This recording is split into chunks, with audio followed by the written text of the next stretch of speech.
प्रकारचे Karnataka पॅटर्नचे sleeper coach सुद्धा आम्ही सर्वसामान्य जनतेला जे लॉंग रूटचे लोक आहेत त्यांना देण्याचा प्रयत्न करतो आहे। आणि असं असताना आमचे जे एस टीचे कर्मचारी आहेत त्यांना मात्र पगार वेळेवर मिळाला पाहिजे।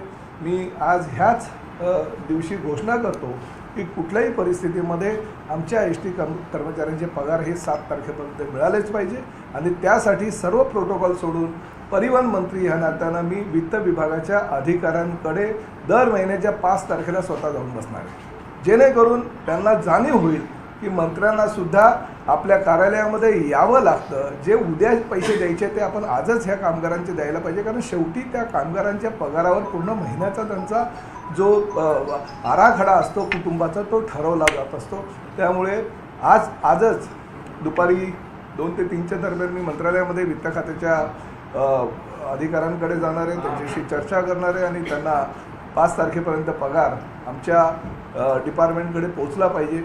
ह्यापूर्वी काही चुका होत होत्या त्यासुद्धा मी एस टीचे आमचे सर्व संबंधित अधिकारी आहेत त्यांना स्पष्टपणे सांगितलं। काही दिवसापूर्वी मला एस टीचे आमच्या वरिष्ठ अधिकाऱ्यांनी सांगितलं की सर ठीक आहे आपण पगार पूर्ण देऊ, परंतु प्रॉव्हिडंट फंडाचे पैसे किंवा बँकेचे पैसे आहेत ते आपण जसं जसं एस टीमध्ये आपलं उत्पन्न होत राहील त्यानुसार आपण भरत जाऊ, बिलकुल चालणार नाही। आज मी अध्यक्ष म्हणून अधिकृतरित्या सही केली। उद्या जर प्रॉव्हिडंट फंडाचे पैसे असे आपण कुठल्याही कर्मचाऱ्यांचे जर वापरले तर तुम्हालाही जेलमध्ये जावं लागेल आणि अध्यक्ष म्हणून मलाही जेलमध्ये जावं लागेल। त्यामुळे प्रॉव्हिडंट फंडाचे पैसे कुठल्याही प्रकारे वापरायचे नाही असा निर्णय मी आणि भीमनवार साहेबांनी घेतला, कारण त्यावेळेस त्यांच्याकडे कुशेकर साहेब नसताना चार्ज होता आणि आम्ही दोघांनी मिळून हा निर्णय घेतलेला आहे। पुढची बातमी बघूयात। महत्त्वाची महात्मा ज्योतिबा फुले यांची आज 198वी जयंती आहे आणि या निमित्तानं पुण्यातील फुलेवाड्यात मिसळ वाटपाचं आयोजन करण्यात आलं। फुलेवाड्यात भव्य एकता मिसळ या उपक्रमाचं आयोजन केलंय। फुलेंच्या जयंतीनिमित्तानं 10,000 किलो इतकी विक्रमी मिसळ बनवण्यात आली आहे आणि या मिसळीचा उपमुख्यमंत्री अजित पवारांनी देखील आस्वाद घेतला। दरवर्षी महात्मा ज्योतिबा फुले यांच्या जयंतीनिमित्त खरं तर एकता समितीकडून एक भव्य एकता मिसळ वाटपचं आयोजन जे आहे ते केलं जातं।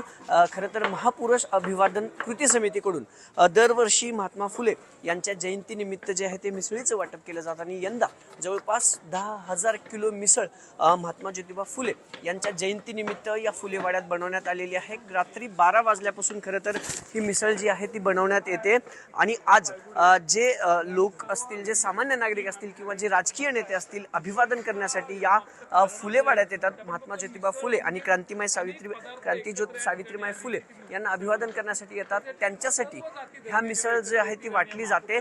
ही सगळे दृश्य आपण पाहतोय की रात्री 12 वाजल्यापासून जवळपास 10,000 किलो मिसळ बनवायला घेतली जाते आणि आता या मिसळीचं वाटप जे आहे ते सुरू झालेलं पाहायला मिळते। माझ्या मागे ही सगळी मिसळ बनवण्यात आली आणि त्यानंतर आता जे वाटप आहे ते सुरू झालेलं आहे। जवळपास 11 ते 12,000 लोक इथं या मिसळीचा आस्वाद घेत असतात। खरं तर महापुरुष जी समिती आहे, महापुरुष अभिवादन कृती समिती पुणे शहराची, या समितीमध्ये स्थानिक सर्व पक्षाचे राजकीय नेते आहेत आणि त्या सर्व पक्षीय राजकीय नेत्यांकडून जे आहे ते या मिसळ वाटपाचं आयोजन केलं जातं आणि आज 198वी जयंती खरं तर महात्मा ज्योतिबा फुले यांची या फुलेवाड्यात पार पडत आहे। एक ग्रंथ वाङ्मयाचं प्रकाशन देखील आज त्यांच्या जयंतीनिमित्त होणार आहे। सर्व राजकीय नेते, छगन भुजबळ असतील, अजित पवार असतील, सुप्रिया सुळे असतील, चंद्रकांत पाटील असतील, स्थानिक आमदार, स्थानिक खासदार असतील, हे सगळे आज या समता भूमीवरती अभिवादनासाठी येणार आहेत।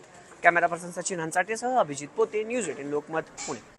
नंतर स्वागत आणि आता बातमी। नाशिकमध्ये भगवान महावीर जनकल्याण सोहळा आणि महावीर जयंतीच्या निमित्तानं कार्यक्रमाचं आयोजन करण्यात आलं। या कार्यक्रमात बोलताना भाजपचे नेते सुधीर मुनगंटीवार यांनी चौफेर फटकेबाजी केली। लोकसभा आणि विधानसभा निवडणुकीतील अनुभव आणि किस्से या विषयावरती त्यांच्या व्याख्यानाचं आयोजन करण्यात आलं होतं। मुनगंटीवार यांनी पहिल्यांदाच आमदार झाल्यावर टॅक्सी ड्रायव्हर काय म्हणाला हा किस्सा सांगितला। तुम्हाला इधर का गए थे? माझ्या लक्षात आलं की अगर मी आमदार आहे हे काही समजलं नाही। काम था तू सहज बोलताना पुढे म्हणाला कि भाई साहब इस पे एक बार बॉम्ब डाल दिया ना तो महाराष्ट्र की जनता सुखी संपन्न हो जाए। तेव्हा माझ्या मनात आलं की ज्या लोकशाहीमध्ये मी पहिल्यांदा आमदार म्हणून मी निवडून गेलो त्या लोकशाहीच्या पवित्र भवनाबद्दल लोकांच्या मनात किती राग आहे, किती द्वेष आहे। असंच निवडणुकीत पहिल्यांदा मी जेव्हा पहिल्यांदाच निवडणुकीत विजयासाठी मी ताकद लावत होतो, कारण लोकसभा पराभूत झालो होतो, लोकसभा तर माझ्या नशिबात दिसत नव्हती.